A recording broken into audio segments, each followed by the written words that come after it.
నమస్తే. మరి జైభీమ్ ప్రేక్షకులకు అందరికీ మరి శుభములు. ఈ రోజున ప్రత్యేకంగా మన ఇండియా, అది ప్రత్యేకంగా ఆంధ్ర తెలంగాణ రాష్ట్రాల్లో జరుగుతున్నటువంటి భయంకరమైన విపత్తుకరమైన అనేక సమస్యలకు దారితీసినటువంటి ప్రవీణ్ పగడాల మరణ విషయంలో ప్రపంచవ్యాప్తంగా అనేక మంది తెలుగు రాష్ట్ర ప్రజలకి, దేశ విదేశాల్లో ఉన్నటువంటి తెలుగు రాష్ట్రాల్లో ఉన్న ప్రజలందరికీ అనేక అనుమానాలు ఉన్నాయి. అనుమానాల్ని ఈ రోజున నివృత్తి చేయవలసింది, లేకపోతే అనుమానాలన్నీ తీర్చవలసింది మరి ఆంధ్రప్రదేశ్ ప్రభుత్వం, గవర్నమెంట్. ఇక్కడ ఆలోచన చేస్తే అనుమానాలని ఆధారాలతో సహా గవర్నమెంటు నిర్ధారణతో, రుజువులతో ప్రకటించాలి. ప్రవీణ్ పగడాల చనిపోయి 24 రోజుల తర్వాత ఈయన ముందు తాగి చచ్చిపోయాడని ఇంటెలిజెన్స్ కానీ మరి గవర్నమెంట్లో పనిచేస్తున్న ఆల్ డిపార్ట్మెంట్స్ ఇన్ఫర్మేషన్ తీసుకుని అన్ని విషయాలు సేకరించి ఆఖరికి చచ్చిపోయిన రోజున ఒక వ్యక్తి ఆయన ముందు తాగి చచ్చిపోయాడు, అదే రిపోర్ట్ వస్తుందని చెప్పాడు.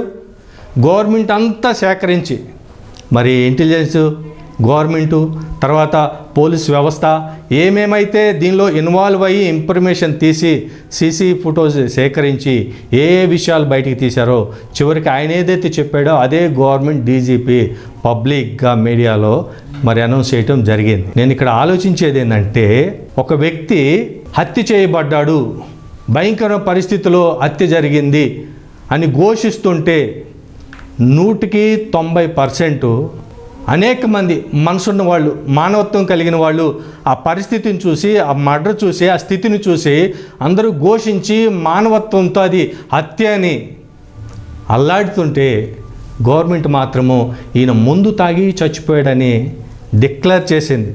ఇగో ఈ ఆధారాలని మరి అనేక సీసీ ఫొటోస్లు వెల్లడి చేసి అని డీజీపీ బహిరంగంగా దాన్ని పబ్లిసిటీ చేశాడు. సో అదే నిజమని మీరు అనుకుంటే, డిపార్ట్మెంట్, ఆంధ్ర రాష్ట్ర ప్రభుత్వం అనుకుంటే, ఆయన చనిపోతే మరి ఆయన హత్య చేయబడ్డాడు.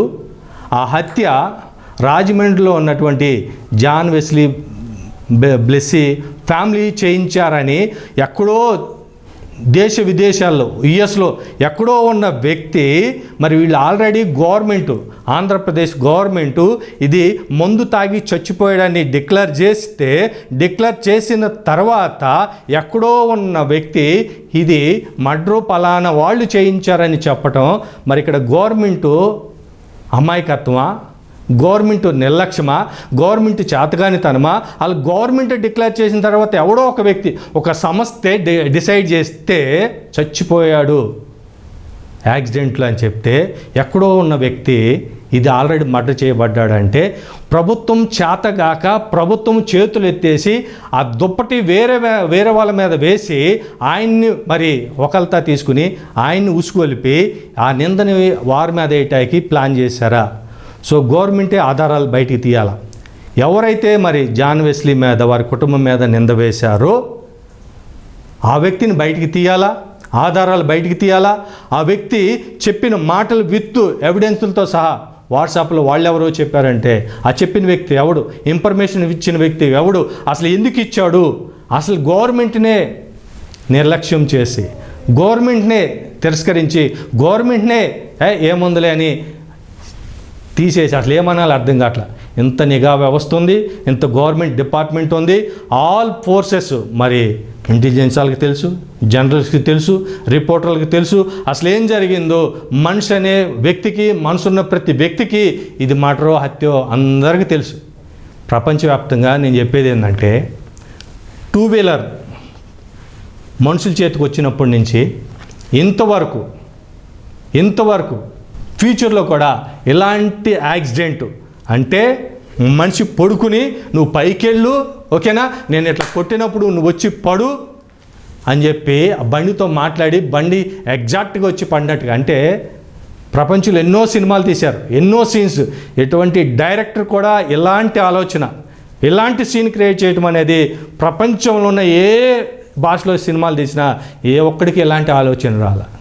ఇంత ఘోరమైన స్థితికి ప్రవీణ్ పగడాల పరిస్థితి ఉంటే దాన్ని ఒక వ్యక్తి మీద, ఒక కుటుంబం మీద, ఒక అసలు క్రైస్తవ్యానికి ఒక గొంతుగా, క్రైస్తవ్యానికి ఒక మగాడిగా, క్రైస్తవ్యానికి ఒక ధీటుగా మరి దేవుని వాక్యాన్ని ప్రకటిస్తూ ఉన్న సత్యాన్ని వెల్లడి చేస్తూ నీతిగా బ్రతుకుతూ దేవుని కొరకు పనిచేస్తున్న వ్యక్తిని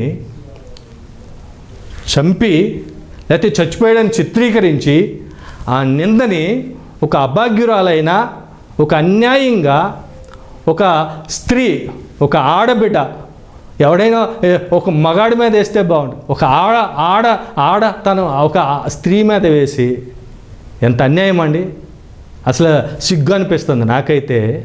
ఒక మగాడిని చంపి ప్రభుత్వం చేతులు ఎత్తేసి ఇది ఆల్రెడీ మందు తాగి చచ్చిపోయాడని డిక్లేర్ చేస్తే ఆ విషయాన్ని మళ్ళీ వేరే వ్యక్తి ఆల్రెడీ చచ్చిపోయాడని జాన్వేస్ల మీద వేయటం చాలా ఘోరమైన పరిస్థితి అండి.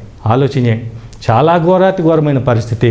ఎందుకు ఈ మాట చెప్తున్నానంటే, ఒక్క మాట, తాడి తన్నేవాడు ఉంటే, ఒక సామెత ఉంది లోకంలో, తాడి తన్నేవాడు ఉంటే దాని తల తన్నేవాడు ఉన్నాడు, పైన దేవుడు ఉన్నాడు, ఎవరిని వదిలిపెట్టడు.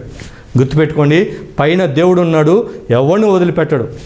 రాజ్బోడా ఒక వీడియోలో నేను చూసిన, ప్రజల చేతిలోంచి తప్పించుకోగలవు కానీ ప్రకృతి నిన్ను వదిలిపెట్టదని చెప్పాడు. పాపం చేసిన వాడిని, దుర్మార్గం చేసిన వాడిని, ఒక వ్యక్తి రక్తం భూమి మీద చిందించిన వాడిని పైన దేవుడు ఎట్టి పరిస్థితుల్లో వదిలిపెట్టడు. ఆధారాలతో ఎవరెవరైతే ఇన్వాల్వ్ అయ్యారో, ఎవరెవరైతే దీనికి సహకరించారో, ఎవరికైతే తెలిసి మౌనంగా ఉన్నారో, ఎవరికైతే నోరు విప్పితే మాకు సమస్య అవుతుందని ఆలోచన చేస్తున్నారో వారందరినీ దేవుడు వదిలిపెట్టడు. ఒకవేళ అయ్యో అని ఎవరైనా చెప్పడానికి బయటకు వస్తే, సత్యమెరిగి ఎవరైనా సత్యం తెలిసి బయటికి చెప్పడానికి ఆలోచన చేస్తే వాళ్ళ మనసాక్షిని కూడా నొక్కేసి విషయాన్ని బయటికి రాకుండా మాట్లాడితే కేసు పెడతాం, మాట్లాడితే లోపలేస్తాం, మాట్లాడితే వాళ్ళని ఉసుగొల్పి చంపేలా చేస్తాం అన్నారు. భూమి మీద ఈ భారతదేశంలో ఎంత ఘోరమైన పరిస్థితి వచ్చేది. ఇది అందరూ కలిసిమెలిసి ఉండేటువంటి, అందరూ హిందూ, ముస్లిం, క్రిస్టియన్ అందరూ చక్కగా కలిసిమెలిసి ఉండేటువంటి దేశంలో ఈ ఘోరమైన పరిస్థితి, మతోన్మాదం ఎక్కువై ఒకరి మీద ఒకరు ఉసుగొలుపుకోవటం, ఒకరినొకరిని హీనంగా, నీచంగా చిత్రీకరించుకోవటం చాలా ఘోరమైన పరిస్థితి. రీసెంట్గా క్రైస్తవులారా ఏకం కండి, మనందరము ఏకమై ఒక తాటికి వచ్చి ఐక్యతను చూపించి, ఇదిగో మాకు మా వారు అండగా ఉన్నారని మరి పిలుపునిస్తే, మేము మీకు అండగా ఉంటామని అభాగ్యులకి, మరి బాధపడేవారికి, దెబ్బతిన్నారికి, సమస్యలో ఉన్నవారికి మేము మీకు ఉంటామని ఒక పిలుపునిస్తే, అజయ్ బాబు, అభినయ్ కలిసి పిలుపునిస్తే మాకు చెప్పి చేయాలి. మాకు చెప్పకుండా ఇక్కడ చేస్తాడా? ఎక్కడి నుంచి వచ్చి ఇక్కడ ఎలా చేస్తాడు? మేము చెప్పినట్టు, మేము అనుకున్నట్టు మా విధి విధానాలు చెప్తే మేము ఏకమవుతాం, వస్తామని అంటారు.